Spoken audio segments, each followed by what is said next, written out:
Hi, Casey. Hello, How's it going? doing well. How are you? I'm good. Just waiting on, I'll just wait. I know we've got a few more people who might be coming a little late. Sounds good.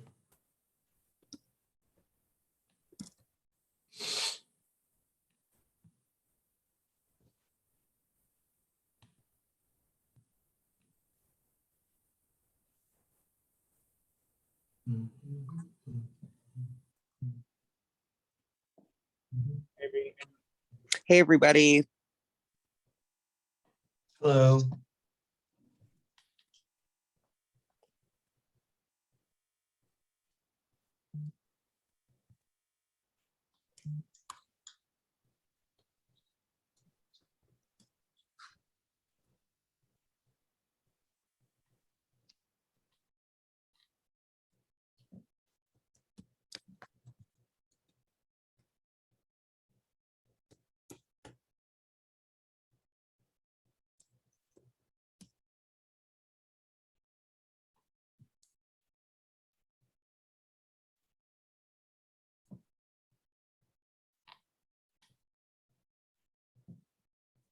I have a feeling we probably won't have quorum for this meeting, but we don't really need it for anything that we're going to be doing.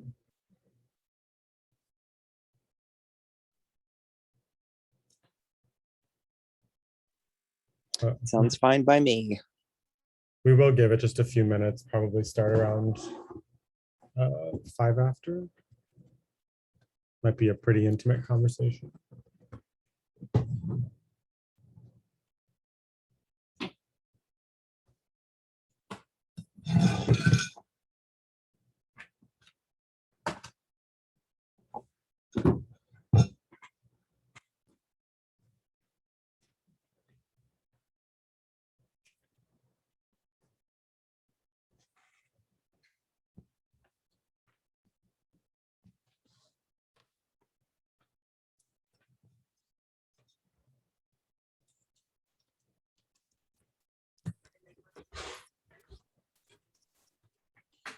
Hey, Jeffrey.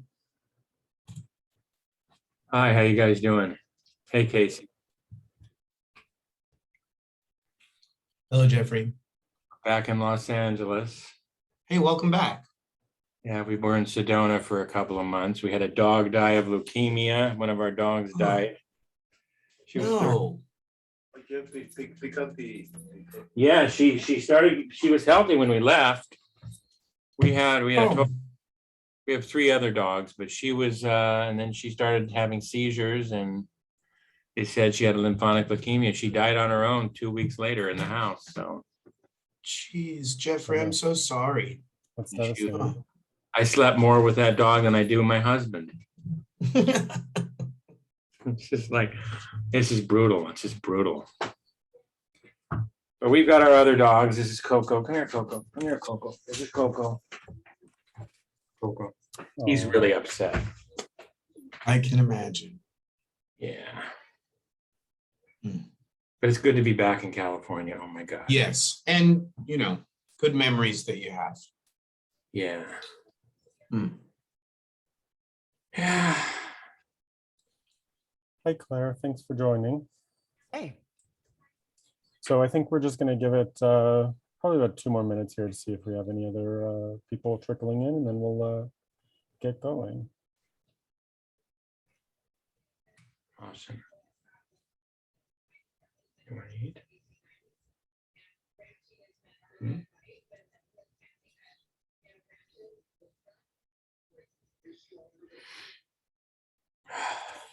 If anyone is interested in looking at the minutes from the last meeting, since this is going to be kind of a continuation of that conversation that we started at that meeting, I've put those minutes in the chat.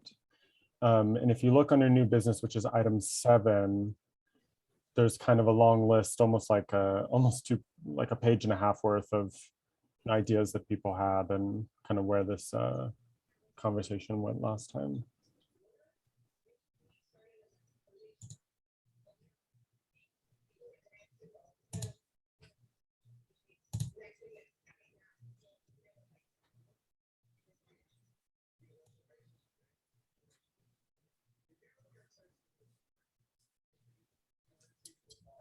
Good evening, Lauren.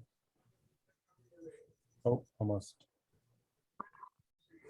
There she is. Good evening, Lauren. Sorry about that, technical difficulties.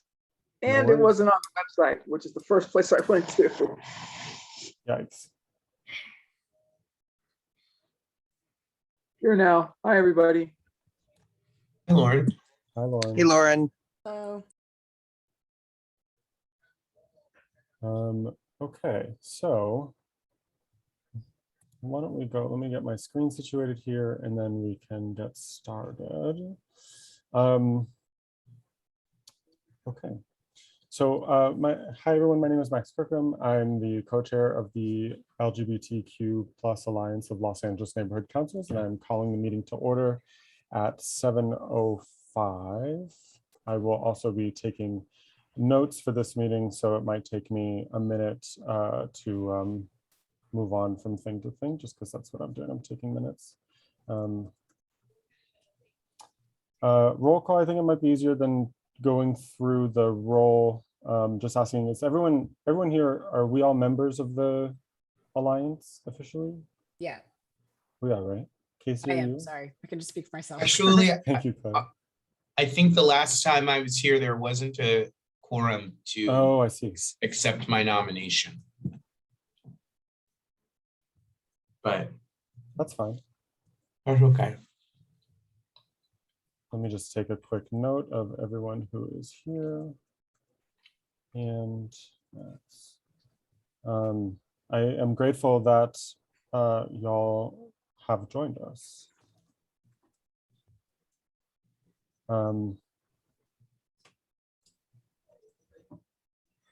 All right, before we really get started, I would like to do our inclusivity statement. I will read that now.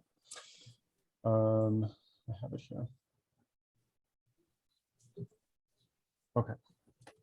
This is a reminder that not everyone in this meeting exists within the gender binary, and so each of us needs to hold ourselves and others accountable to honoring and uplifting the existences of all gender expansive humans. Please use gender neutral language when referring to the group. Everyone, folks, friends, members, y'all are all great options. Gendered language such as brothers and sisters or ladies and gentlemen are not inclusive of the community we represent. We ask ourselves and each other to remember to never assume anyone's gender.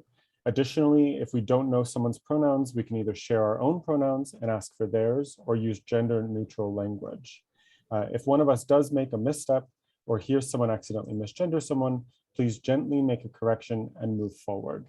And I would also note that it would be helpful if everyone was able to put their pronouns into their name on Zoom. Up at the corner of your image, those three dots, there's a rename feature, you can put them in there. It's important that we make this space an example for all political spaces. We are committed to creating and sustaining an actively safe space for underrepresented voices. And so joining the Alliance or attending as a member of the public, we ask that you join us in our commitment to active inclusivity. Our hope is we never let agendas, structure, or end goals become more precious than the humans we are meant to represent and uplift. Thank you. So that was a call to order. That was items A, and I just went ahead and did B. We don't have quorum, but we don't really need it. General public comment on non-agenda items. Is there anyone who has anything that they would like to comment or speak about that's not on the agenda? I have something. Oh, go ahead, Claire, please. Let me see, I have a flyer. Our Housing and Homelessness Committee is doing a blanket and jacket and tarp collection in November. This is your neighborhood council? Yeah, yep. November 6th, 13th, and 20th. I have a flyer that I can share with y'all. I can just email it to the Alliance email address too. Please do. Which neighborhood council is that again? Eagle Rock. Eagle Rock. And Thank you. it's in Eagle Rock with Sela, Eagle Rock, and Highland Park, and also Terra are the ones Copy hosting that. it. Oh, and CD14 De Leon. That's it. Thank you. I appreciate that. While I'm taking this note, Lauren, I see your hand is raised. Please.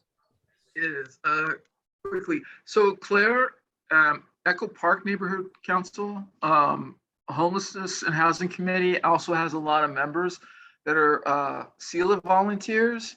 If you could shoot that, what do you call it, jackets and tarps and other things to us, we can put that out on some of our networks.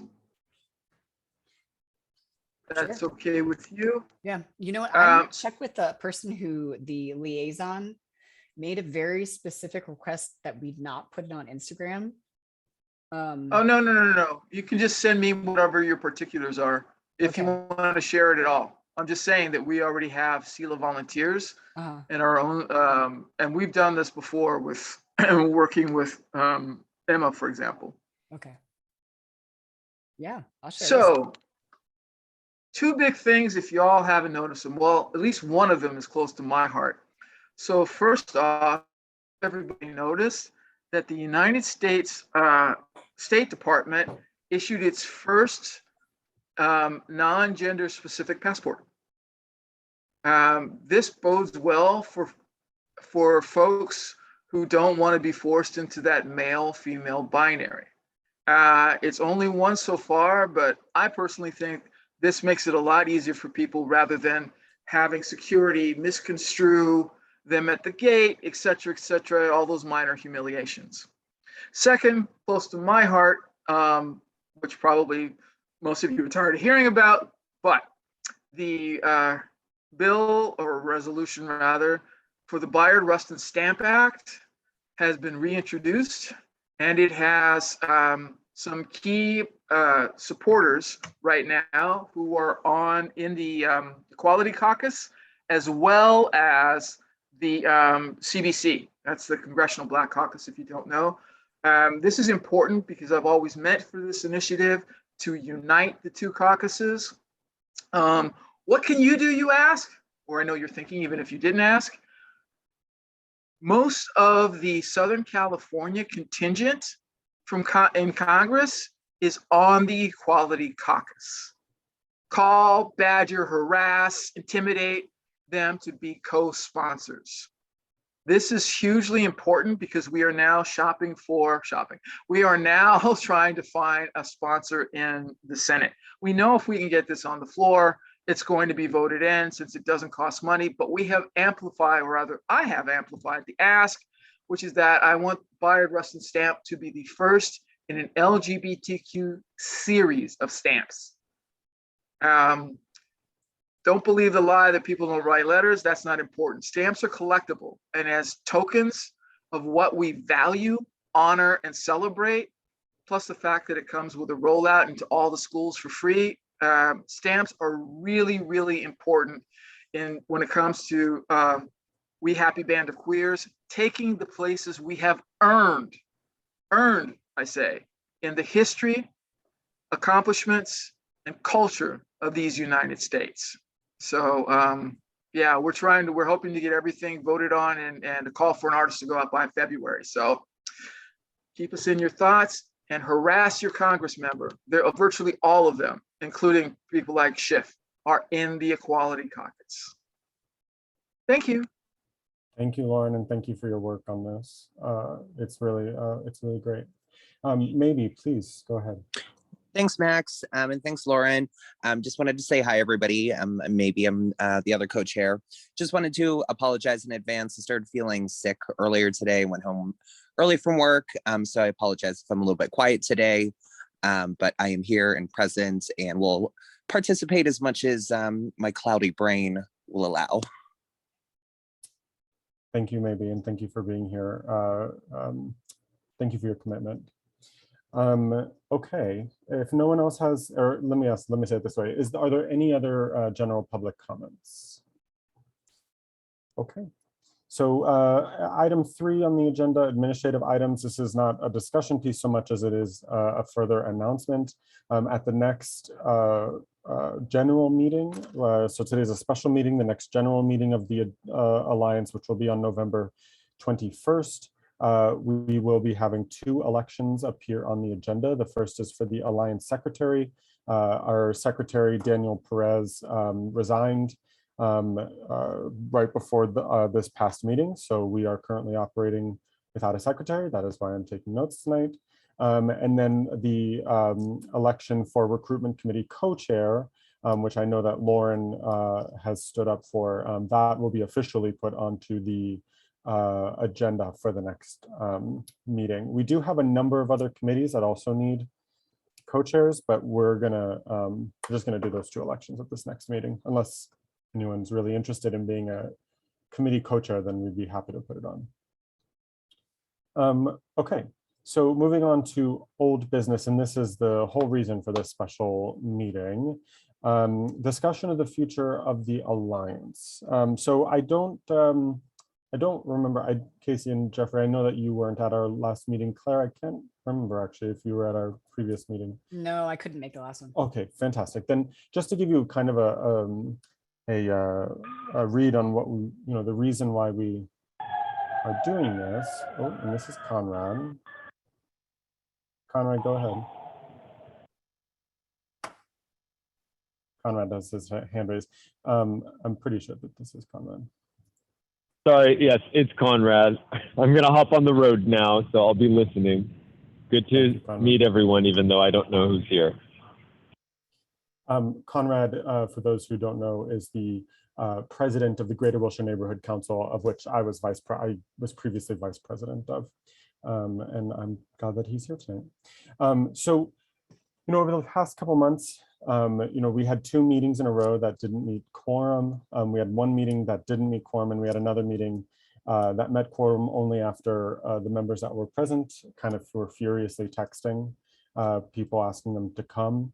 And then our committees have kind of fallen off, and it just kind of seems like there has been a general lack of enthusiasm amongst our membership.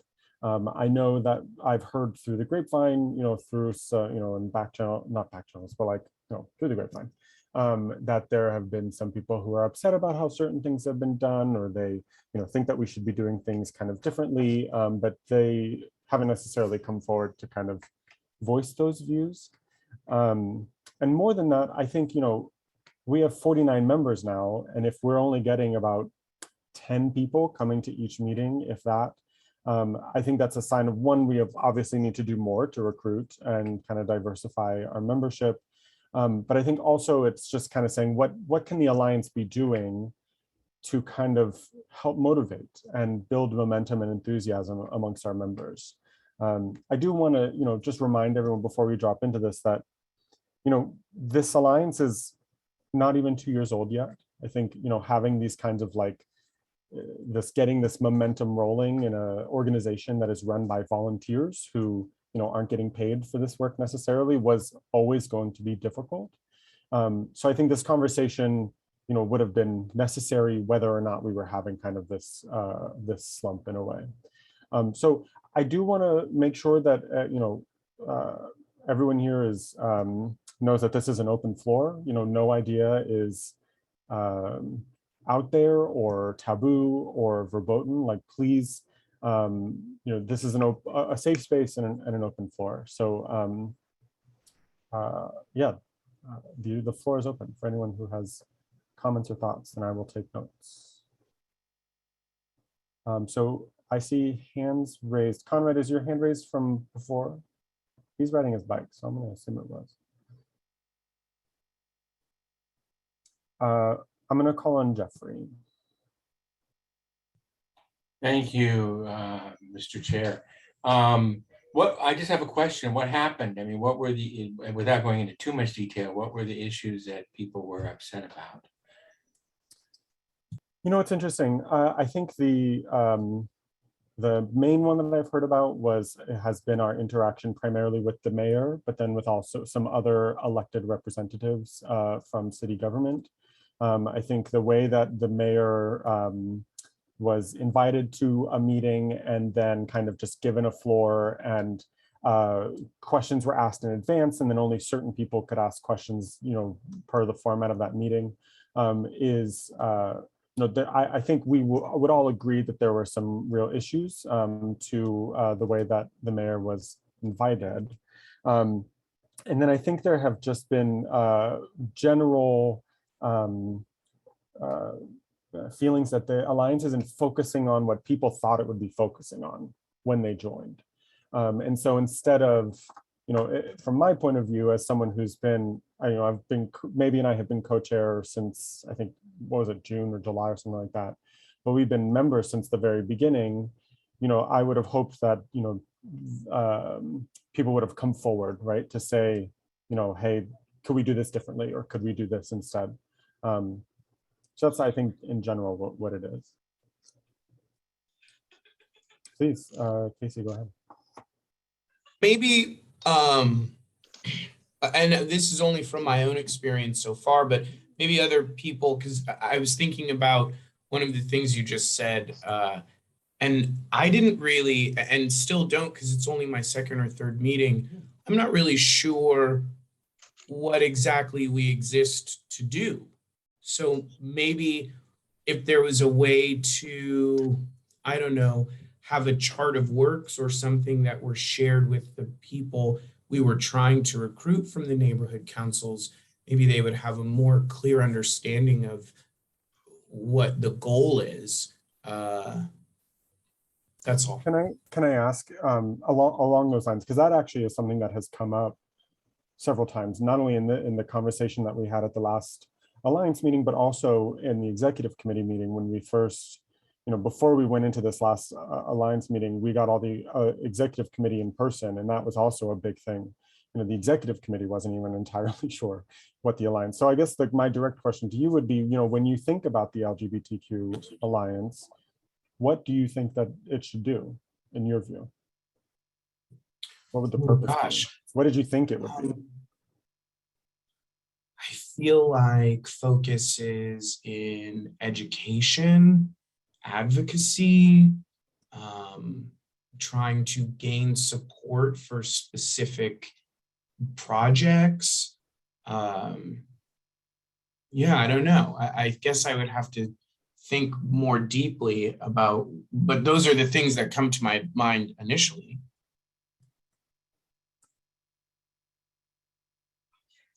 Thank you. I'm just taking notes here. Lauren, please, I see your hand was raised next. Hi. So what I've heard, well, I want to say two things. First of all, we are just beginning to come out of the pandemic. And I want to suggest, while this is important, I hope people don't leave this meeting feeling despairing, because a whole lot of people are hoping to get back to normal, regardless of the fact that normal wasn't working, and are really just trying to make up for what they feel are the last 20 odd months of social deprivation, et cetera, et cetera. So I don't know any group that hasn't been impacted by the reopening and people just seeming to leave in droves. But I want to suggest this because they're doing other things, at least in part. We've seen, I don't know about the rest. Oh, yeah. Sorry, I muted Jamie. Go ahead, Lauren. So that we've seen attendance at their neighborhood council meetings drop off. Not all of those people are back in the office, but they have moved on to something else. So I think it might be better if we just start from this thing about, let's begin to think about it and maybe try and push ahead, kind of like a a strategic goals initiative, so that we can present to the rest of the members. 49 people have signed up, but coming from union organizing, sometimes people consider signing up the be all end all of their commitment. And so, again, referencing my union work, it's like, I'm not a racist. I voted for Obama and I put a bumper sticker on. I'm done. No, but that's what people think. So one of the things that we do in unions to galvanize folks is to keep an eye out for folks who've been harmed, and then show them what we can do in terms of representing them, and then tout that success, right? So the last 3 members that we got to join were people who I had either worked to assist or had heard me do that. but I don't think anybody else in the Alliance knows. And when we're I mean, except some of y'all, obviously. And when we talk about what the Alliance is supposed to be, particularly when it comes to advocacy and support, when we don't talk about our collective triumphs, we lose an opportunity to show them that they could become part of something impactful, effective, and bigger than themselves, right? And so that's like an own goal. That's something that we can begin to address. Another point, because of that advocacy, we now have the attention of the general manager for Dunn and two of the, what are they, five members of the Board of Commissioners, especially the president. That's our work. That's how we are able to have input when it comes to DEI and what that should look like. That is how we're getting things like microaggressions and homophobia into this training. We have had in less than 2 years important triumphs, and we need to tout those. You make a right? very good point. Yeah, when they don't know, they assume we're doing nothing, right? This does not mean that they will all sign up to do work. People are fundamentally about, I said yes, what more do you want me to do? And that's the challenge of leadership. But consider those two factors, right? We don't tout our successes often enough, nor do we talk about the problems that are being faced in real time, which is also galvanizing, right? I mean, if we had talked more about what they had done to a trans child, I think that would motivate a lot of people to pay more attention and to want to get involved when it came to things like that, right? And also, too, there are circumstances beyond our control, but this is an opportunity for us to get our act together and figure out where we want to lead them. And I think we should just be open-minded and not despair as we plot the way forward. Okay, I've talked enough. Thank you, Lauren. You make some really good points. I for those who aren't aware, I mean, we have done some really amazing things. I mean, we basically got the DEI training put in for all neighborhood councils. We've really helped some members of neighborhood councils to kind of push back against some really kind of homophobic and perhaps even racist things. Jamie, your response is direct to Lauren. Jeffrey, and maybe are you okay if Jamie kind of jumps the line real quick? No worries. No worries. Jamie, go ahead. I just want to highlight, like that everything that we went through in Reseda with, our non-binary youth member, Reseda has now appointed to a vacancy when we had more than one applicant, a trans member. And that trans member has now been appointed our vice president. And I don't think that that would have happened without the advocacy of the LGBT Alliance and the work that was done there in educating and also just, being outraged at what had happened earlier in the year with the youth member. So I think that there's an interconnection there that I also think is really important to highlight, at least within the Reseda Neighborhood Council, because I don't think that one happens without the other. That's all. Thank you for letting me cut. Thank you, Jamie. And I do want to just, since you just spoke, I do want to acknowledge that I did receive your email connecting with Maya, and I'm going to respond to it after this meeting. Jeffrey, I see that your hand is raised. Go ahead, please. Yes, I think when it comes to uncharted and unchecked microaggressions, it's very important for this committee to really keep a check on those. Being an old member of ACT UP, LA, and when Connie was alive and she was, the first transgender woman I met, she was a real pistol.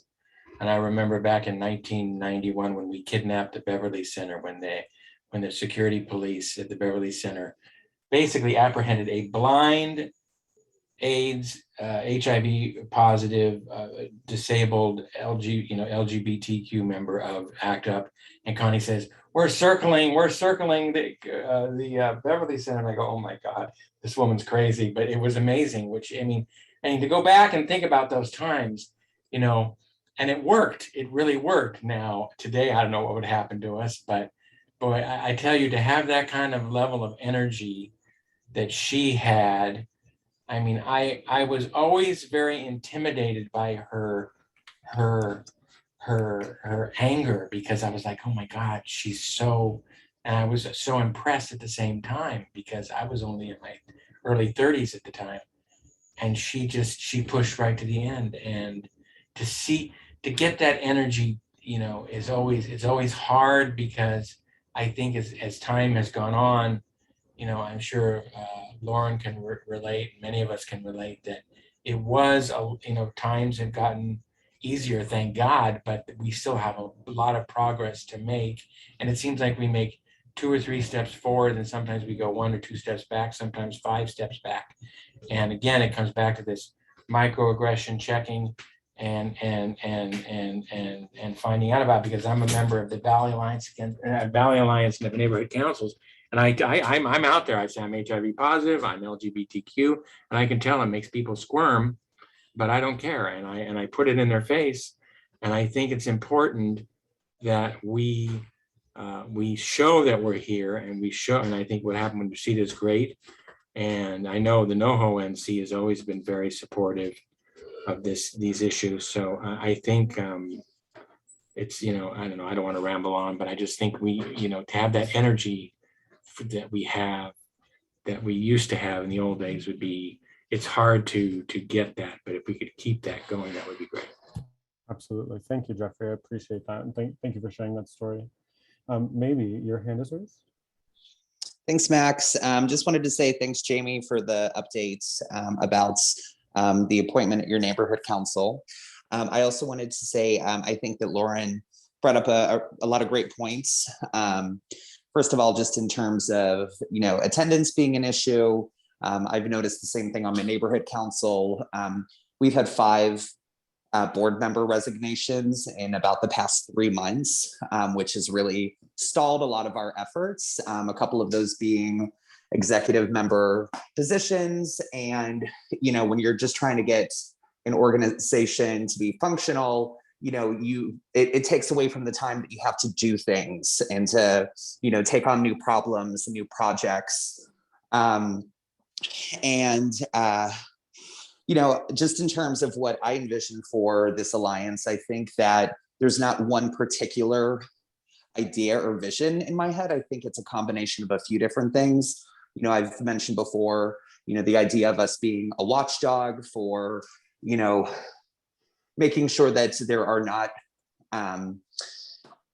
you know, there's not discrimination anywhere in neighborhood councils or within city council, you know, keeping an eye on legislation that's moving through city council.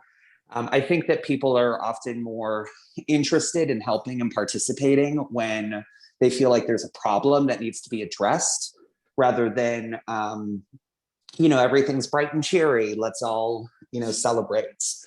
So anyways, I also think that getting people involved and making them feel empowered is really important.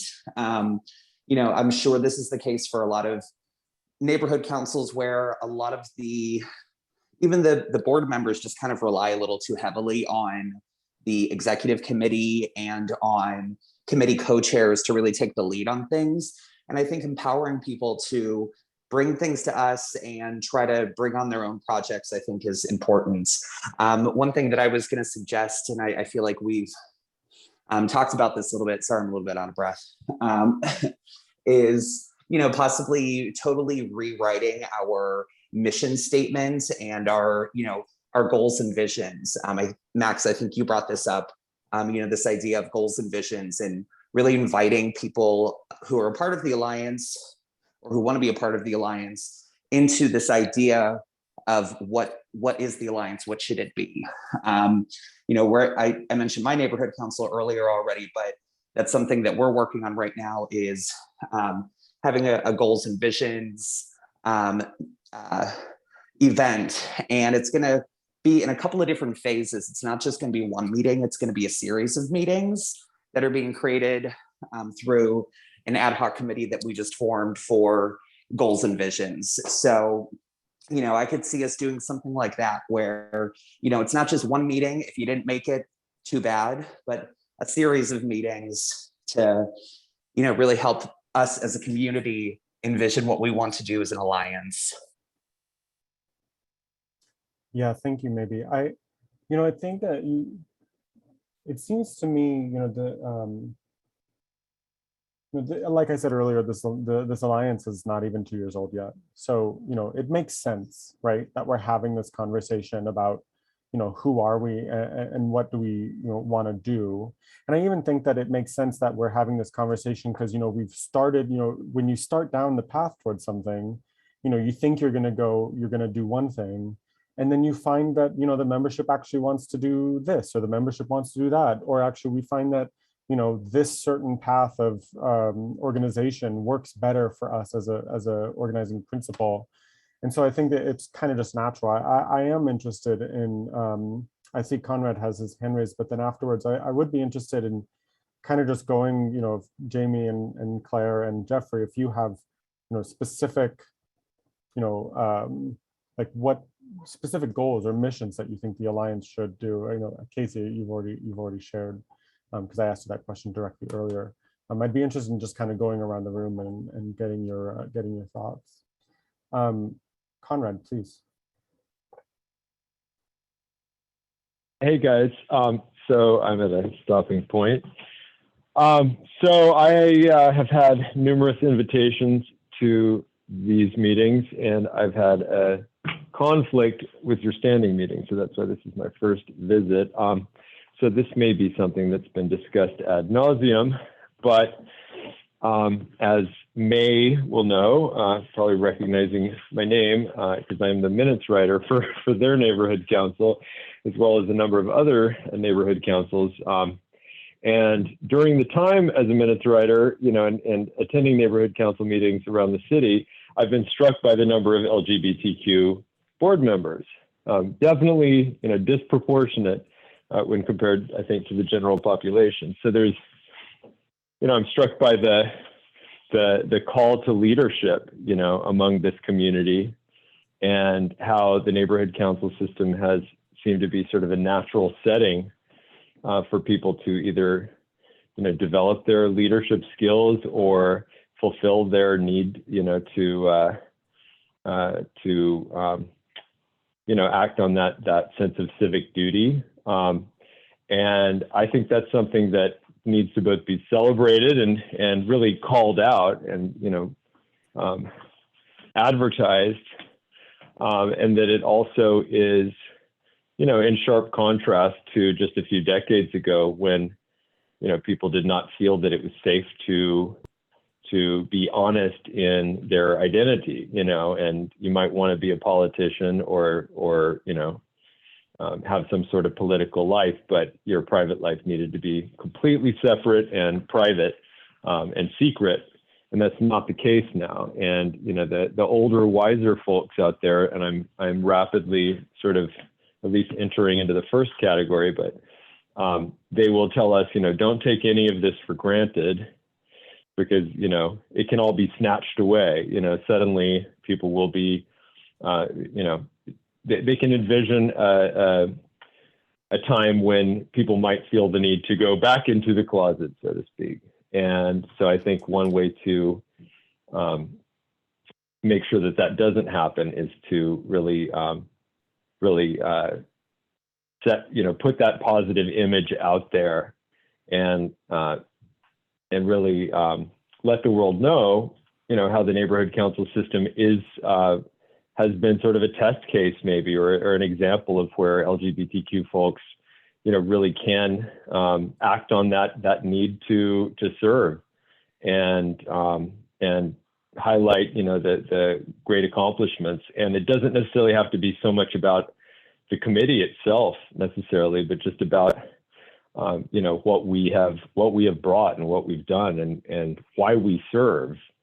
And I don't know exactly what the platform or the channels are that we use to get that message out there, but I think it's a story worth telling, and one that, you know, the people don't necessarily have access to unless, like I said, they go to multiple neighborhood councils and start saying, you know, realizing, oh my gosh, there's a lot of LGBTQ folks out, you know, in this system, just like there are a lot of women, you know. Anyway, that's my contribution. I'm going to go back to mute. Thank you, Conrad. I really appreciate that point of view.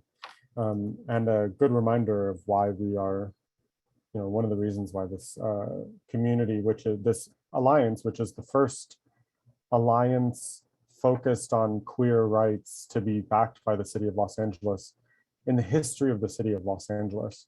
I think that you make a really good point in that should be something that we focus on.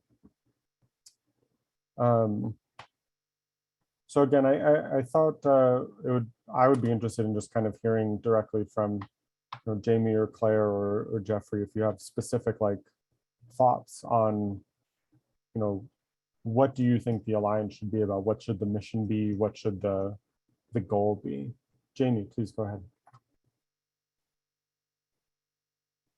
Sorry, fumbling the mute button. I think that we have a piece of unfinished business in my mind with the diversity and equity inclusion training bit, because there was that part where we pushed for an amendment to essentially make it a more inclusive training that included trans-related issues for all neighborhood council members, but then Mr. Blumenfield took that amendment out to make it sort of like, if a trans person appears or transitions or whatever, then they get a training. And I talked with Maya a little bit about that today, and she basically expressed the same discomfort that Spencer had with it, that if you're making somebody do a training because a person appears, that can create, even if it's like at the subconscious level,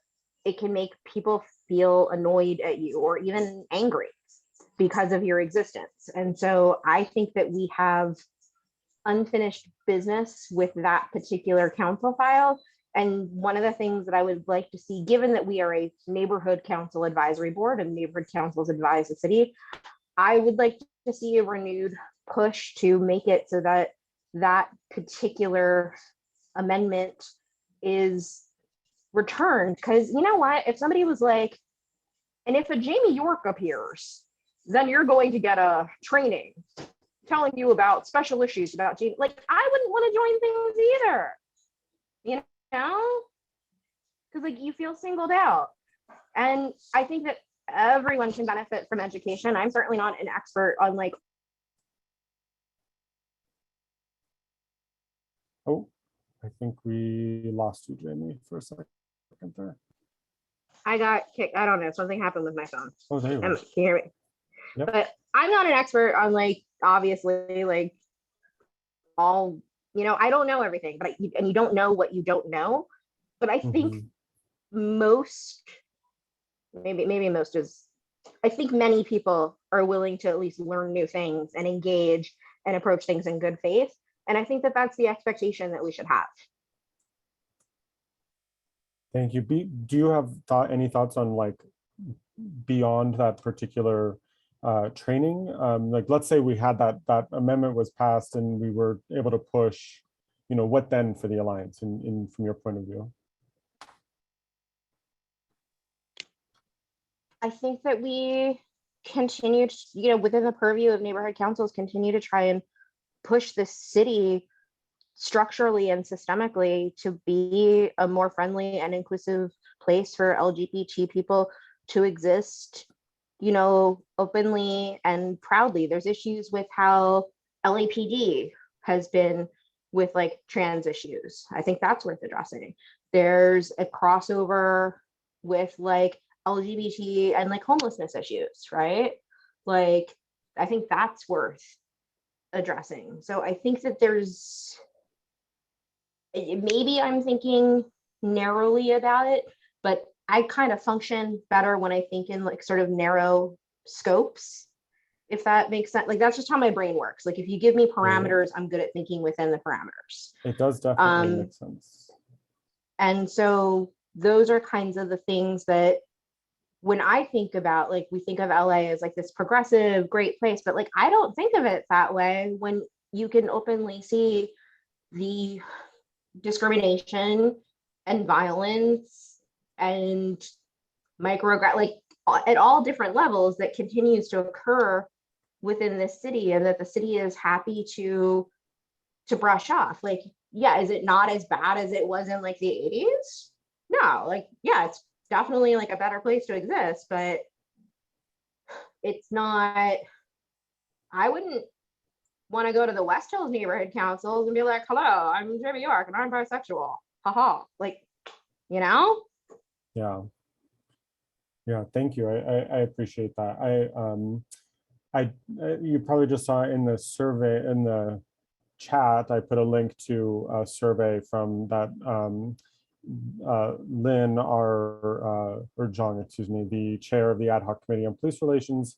That committee was not able to come to consensus on how the alliance was going to interact with the LAPD. And so we put out this survey that we've been sharing the link of, and I'd appreciate it if everyone at this meeting could fill out that survey for us. John would be very happy if we could do that. And I thank you, Jamie, for sharing your thoughts. Jeffrey, your hand is raised. Please go ahead. Yeah, Jamie brings up some really, really, really good points. I think I've been through the first two modules of the ABLE training, and I'm actually kind of floored on how vague it is. Not to criticize it, but it just seems very, very, as far as queer issues, it just doesn't seem like it really touches on it. It seems like they're touching a lot on racial issues, which are very, very important.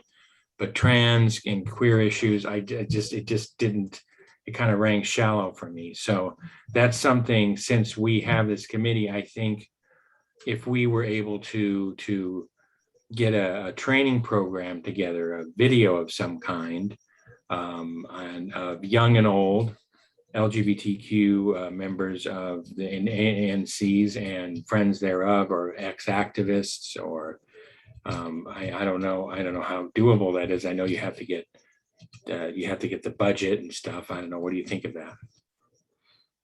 Anybody have any ideas? My thought would be that there's probably something like that exists in the world from nonprofits.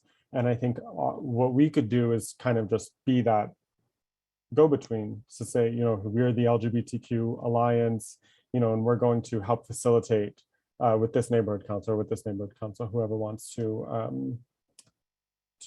put that together. Because again, you make a good point in terms of budget. We don't have a budget. So we don't really have a budget. We just don't have a budget. Yeah, because I mean, back to Jamie's point, I would really like to see blanket required training for all NC members regarding queer and trans issues. That's just my take. I mean, just specifically that to address those issues, because I think part of it is education. I think especially the baby boomers.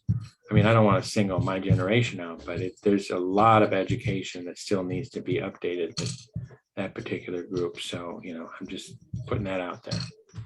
Yeah, I told this story at the last meeting we had of the Alliance, and I'll tell it again now because I thought it was just it was a really heartwarming moment for me. But I was doing a recruitment presentation at the West Hills, I believe it was the West Hills Neighborhood Council, and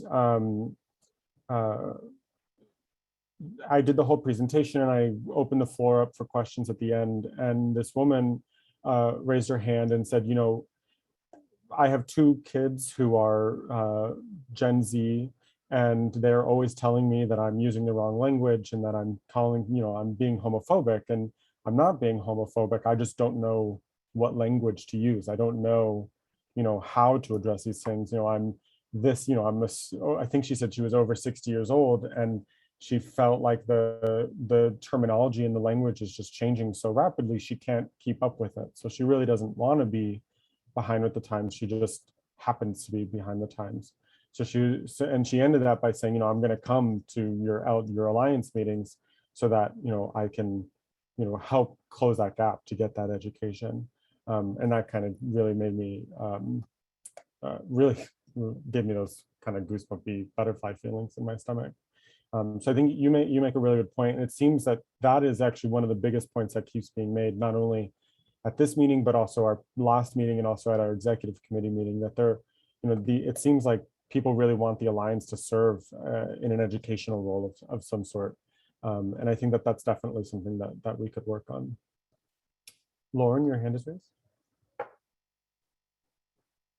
Yeah, so, as I've said before, I don't always go full Lauren when I show up at these places. That's why I usually ask you, Max, and maybe. You mentioned West Hills. So there's a couple of factors we haven't mentioned, and I don't know who all here is versed in how we got the neighborhood councils, but I want to make three really important points. One, the LGBTQ community has a lot of the same problems that affect the larger community. So that's the first one. And that's one we've only briefly touched on, with the need for at least visible diversity. But when it comes to values, priorities, except things like that, I wonder. That's a big gap. The second part is we have to acknowledge that the neighborhood councils have explicitly decreed that they are in existence to keep the racist San Fernando Valley as part of the city, like that was ever going to happen in succession.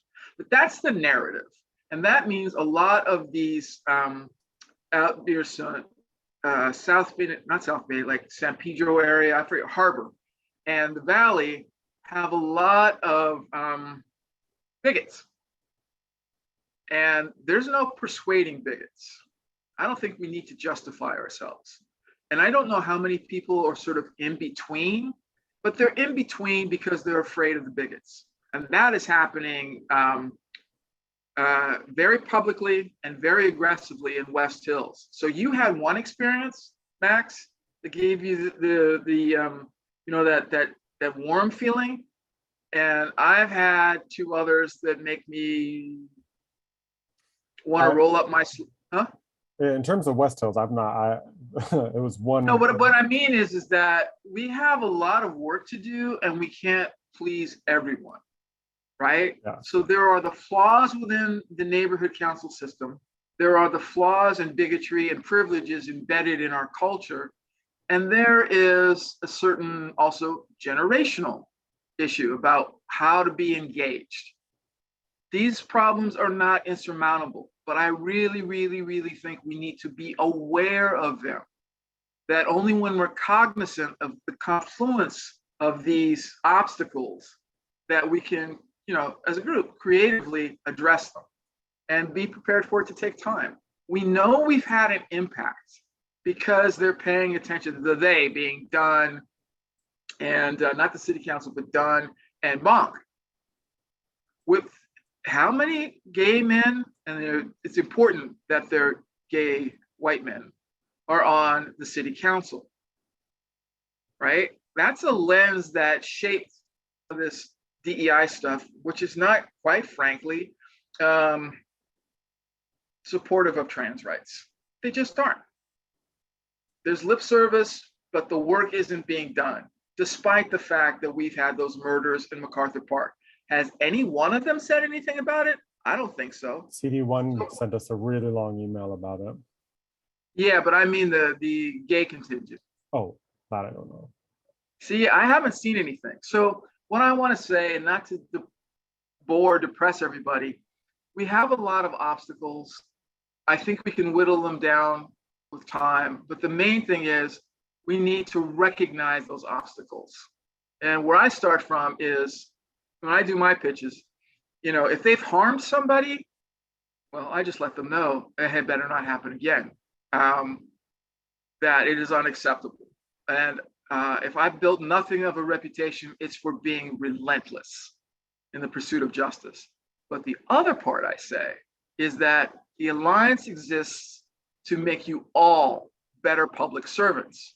For the board members who may be queer on your board, and for the constituents who are definitely in your neighborhoods. And I think from that perspective, it's a little bit easier to get people, you know, it may be a minority, but I think that's how we grow it. And how we engage our members is just telling them that this work needs to be done. Because if it's not them today, it'll be some young person tomorrow. We've already talked about homelessness in the LGBTQ community, especially with trans and young people out of foster care. That's my passion, addressing that. It won't be everybody's. So how we can acknowledge the obstacles and then tease out the individual, or maybe a few individuals who want to work on a particular thing and form that into the whole. I think that's a strategy that will pay off for us and save us a lot of time and wasted energy. But we have to acknowledge, for me, I'm all about going into South LA and East LA to recruit, because I know that there are queers there and queer young people, not all of whom have their family support or can hide in a closet behind white privilege, right? They're out there because they have to be. There's no other way for them. And we make the change. And by the way, every queer group I'm in is having this problem, whether it's politically or it's in a caucus in labor, they're all struggling with this. That's just part of the work that we do. Doesn't make it easy, but it is an explanation. Again, talking too much, but I didn't. You muted yourself before you finished your point, Lauren. Oh, okay. Lauren makes a really good point. I think that, going back to what Jamie was saying about that training, expanding the training, I think the argument was made at the time when the city council decided that that training was only going to be given, if and when a trans person, came out to their neighborhood council, then the neighborhood council board members would need that training to cover trans people. And while then you're ignoring the fact that, neighborhood councils are meant to represent every person within their community, and there is a less that probably higher than 95 to 100% chance that there is a trans person living within every single neighborhood council boundaries, especially here in the city of Los Angeles, no matter where you live. It seems to me like the general consensus, from from being at this meeting and then being at the last meeting and then the meeting before with the executive committee, that, it seems that perhaps the best way forward will be kind of a multi-pronged approach where if people have specific policy ideas or things that kind of animate them, then we can hopefully put them together with some other people to bring things to the Alliance that we can then vote on to support. And then, so that'll be like the meeting aspect of it. I would hope that we would have things that were largely put together before they came to the Alliance. That way the Alliance conversations could be more in depth and could actually start from having something to go off of. And then I think that it seems like we need community building, whether that's like things that aren't policy related, but are just giving members of the community the opportunity to be together, right? To, especially after 20 months of COVID, to just be with other members of the community, I think would be a big thing and would help to make people, I think some of the other more policy heavy and kind of nitty gritty stuff would be a little easier if we all felt more of a connection to each other, if that makes sense, like more of a personal connection to each other. And then I think acts of service, giving people the opportunity to participate either in going to neighborhood councils to speak out about things that are happening. And yeah, I see the chat, West Hills Neighborhood Council, I think makes all of us want to curl up into a ball and yell some PG-13 or R-rated language into the sky. But then more than that, just seeing if there are other organizations that we can maybe partner with that are doing volunteer opportunities out in the community. So like kind of giving something for everyone. But I do agree that we need to kind of figure out what our main focus is going to be. And someone at the last meeting mentioned that perhaps we should have like a theme to every year, where we have one big thing that we want to accomplish for that year, whatever that ends up being. And then hopefully if we can accomplish that one big thing, that would help us to kind of, momentum begets momentum. So hopefully we could, build on that. Maybe, and then Jamie. Thanks, Max. Yeah, just to touch on that, I wanted to mention that for those who weren't at our last executive committee meeting, how we talked about the also the fact that we've been mostly online and it's hard to develop as strong of connections with our fellow members as if we were meeting in person, and we have that sort of face-to-face contact, and this idea of potentially doing more in-person events and starting to have in-person meetings again, and how that will hopefully affect our membership in a positive way. And also we had talked about, doing like a hybrid model where, if we're meeting at City Hall and folks don't want to come from, San Pedro, they can still tune in online. One other thing I wanted to bring up is just in terms of outreach. I know that our outreach has been stalled a little bit, in terms of, going to neighborhood councils and telling them about the Alliance, or, even emailing them information.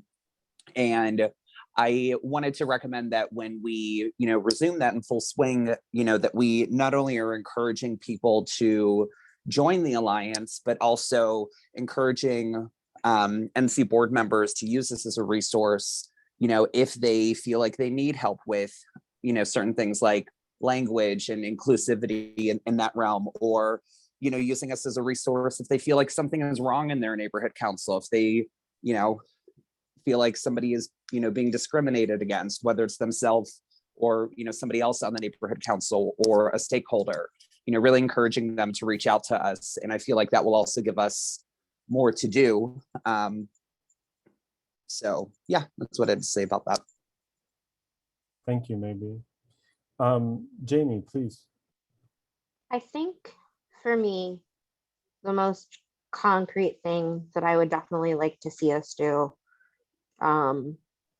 is like to add or have on the website a section with community impact statements that are sort of already prepared, so that if you make it easier for people tend to do things like, I love it when someone sends me a community impact statement that's already completed, because I am a lazy motherfucker.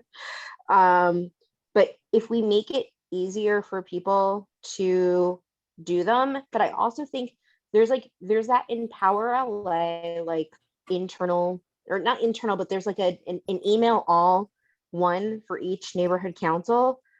I kind of think that maybe we should be sending those out as not like a press release, but kind of like a press release when we choose to support something and finalize something, and then include the CIS.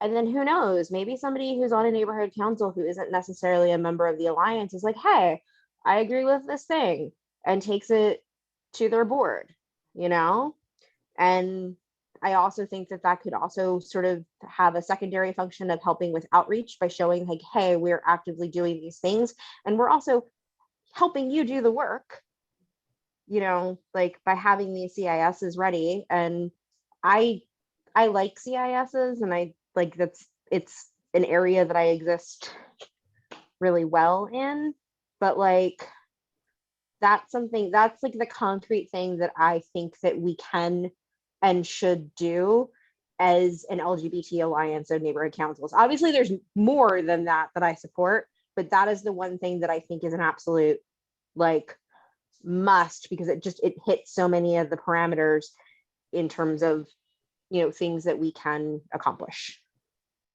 Thank you, Jamie. I appreciate that.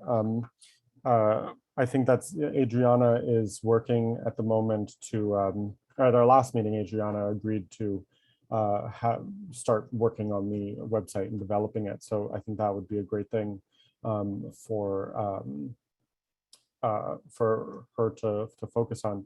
I would just ask, and this is not directed to Jamie in general, but I would ask everyone just to be mindful of the fact that some people might have might be uncomfortable with blue language or words like the F word. So I would just ask that we don't use language like that. Thank you. So we've been going for about an hour. I think we've had a really great conversation. I do want to be mindful of everyone's time because we did have this scheduled for about 45 minutes.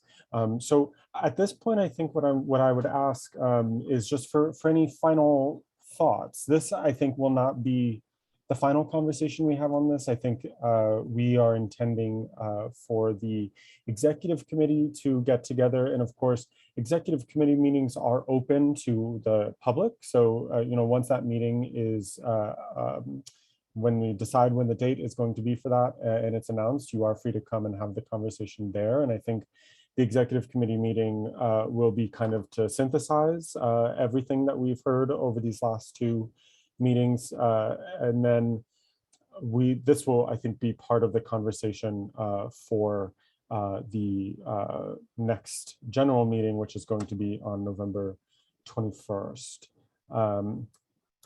So I think at this point, I would just ask if there's any final thoughts or concluding thoughts or wishes or hopes or anything at this point. Not necessary if you don't. Okay. Great. So I really do want to thank you all for being willing to have such a great conversation. I think I've been really gratified by everyone's willingness to kind of step forward and be candid and to really speak their thoughts. It gives me a lot of energy, especially as co-chair of this organization, when I know that there are people who really do care for this organization and want to see it doing great things. Because I do believe, that this organization is needed in our city. And so I'm grateful that you all are willing to stand up and help make this organization, something that will help serve our community for a long time into the future. Lauren, please go ahead. Sorry, I had to step away. I could hear you asking for comments. So I just want to reiterate again, in less than 2 years, we have put this organization on the map among city leaders, even those who are patronizing. And that's not all of them. We've had some very important successes, especially in the last few months when, the Trumpers came out of the closet and just started attacking, everybody. And we fought back and we've got some key wins. And we have people who get, they actually don't get paid, some of whom get paid to do this work, looking to us for leadership. These are things that we can talk about. And when we talk about them, we can inspire others because we are showing them how our overscheduled asses have managed to get this done. There isn't anybody on this call who isn't overscheduled, who doesn't have multiple commitments, right? Who still manages to dig deep, find the energy, and get a thing done. So let's talk about this more. And, just everybody give yourself a pat on the fucking back, because we've been doing this, as I like to say to people, come and join our mighty little band of queers. We get stuff done. Let's not forget that. Thank you, Lauren. Always the font of inspiration. I really do appreciate it. Okay, so I'm going to move us along to new business, special breakout sessions. I think we've had two really good discussions now. We've had a weekend and a weekday. Do we think, we're going to have this conversation again at the next executive committee meeting, which is, let me pull up my calendar here. We've got really 2 weeks until the next general meeting, which means that we have time for an executive committee meeting. We could possibly have time for another breakout session, but I don't know that it's necessary. I would ask your opinions on if you think it would be worth having another session to have this discussion if we're going to have the executive committee meeting and then the general meeting on the 21st. as Lauren said, we are all overcommitted. Not that I'm trying to get out of it. I want to do what's best for the alliance.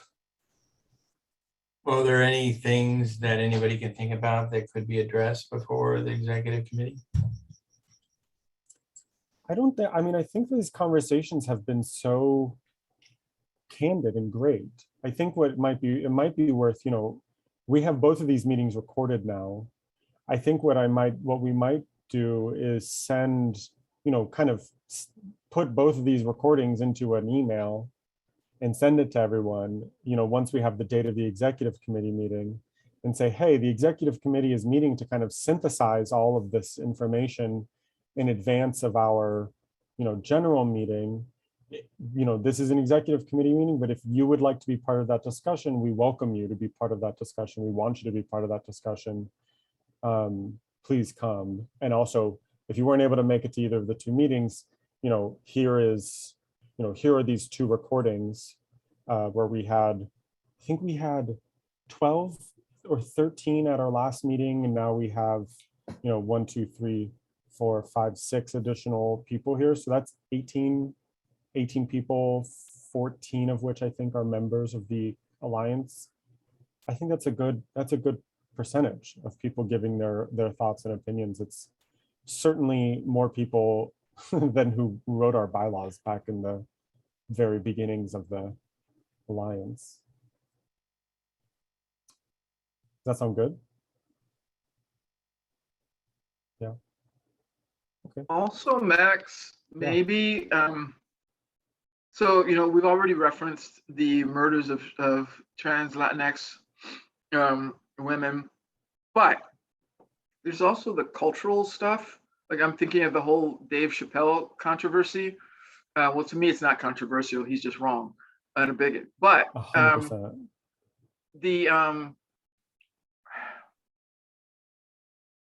So let me back up. So I've been working with this national organization on something very similar. And the two things I asked them to lead with, because we're always forced into a position as a group to be defending our humanity. No. So one of the things that we've come up with is, first, the liberty to be at ease, right? The way I describe it is being your authentic self is your safest space. And the second part is to lead with joy, which is harder than it sounds, but I think it's really, really important. Because when I was tutoring kids this summer, the overwhelming consensus, they didn't want to be advocates. Sometimes they just wanted to be kids. And I think that as a campaign, that could be inspiring. You know, instead of defending, just being baby, like it or lump it. So I just want to put that out there as it's not just what we want to do, but how we want to do it. You know, and just asking people, you know, if that's of value to them. But I think that, as I've been thinking about it more, that may be the thing that helps to flip the switch. You know, not sort of the drudgery, or what some people think is drudgery, of sending out RFAs or CISs, but, you know, modeling the world we want to see. You know, living at ease and enjoy. Right. So I just want to throw that out there as a way to massage the message we have going forward. And I maintain the NCs were started because the city burned to the ground, but that's a minority view. You know, it's a valid view. It's one that I've heard in many places. But, you know, regardless of the reason why they were created, as a previous secretary and a previous vice president of a neighborhood council, I am certainly grateful that they do exist. I think that beyond what they were created for originally, they have done some pretty great work, including the eventual creation of this alliance. There's that. Jeffrey, please, your hand is raised, and then I think we'll make this the last comment. Yeah, just a quick bit of history that Lauren referred to.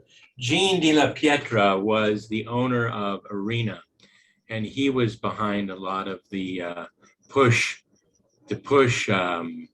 for the secession back in the mid 90s. And I had a friend, Conrado Terrazas, who worked for Jackie Goldberg at the time. And I interviewed both of them when I was a producer on IMRU on KPFK. And at that time, we were, there was this separation thing going on, and the NCs were basically the compromise with that, rather than have the valley separate. And now with the redistricting and everybody, hemming and hawing about that, there is a lot of racism in the valley. And, but as more people move north from the LA basin into the valley because of the need for lower home prices, or lower rental prices, lower rents, then we're going to see more migration of more progressive individuals in the valley, which is a good thing. But that's something I just wanted to throw that history lesson in there about Jane de la Piedra. That's really interesting. Thank you, Jeffrey. I appreciate that. I'm constantly surprised and grateful for the depth of knowledge from all of our neighborhood council members. It's always something new to learn. Okay, so unless there are any other really pressing thoughts or comments that anyone would like to get out, I'm going to quickly work through the future meeting schedule. Of course, our next meeting date, as I've mentioned a couple times in the past, is Sunday, November 21st at 6:30 p.m. The executive committee meeting is TBD. Hopefully we'll be sending out an email to the executive committee members here in the next, by the end of this weekend, hopefully, and we will have a meeting date soon, sooner than later. Outreach committee is postponed indefinitely because it does not have co-chairs. Diversity, Equity, and Inclusion Committee is postponed indefinitely because it does not have co-chairs. Government Relations, I think, was supposed to be last week, but they postponed it in light of the, these kind of conversations around our, the kind of purpose and mission of the Alliance. So I think they are going to be scheduling another, they have a set meeting date, but I'm not sure if they're going to be meeting soon. Recruitment is TBD, and they need one co-chair, as we mentioned previously. That motion to elect a co-chair of that committee will be on the next agenda. And then the ad hoc committee on police relations is postponed until we have, a sufficient results of that survey, which I shared earlier. And I'm going to share that again in the link because I really am imploring everyone here to just kind of fill out that survey for me, please. And it's also in the email for this meeting that went out from the, in the MailChimp email with this agenda. At the bottom, there's a black box that has the same link for the survey there.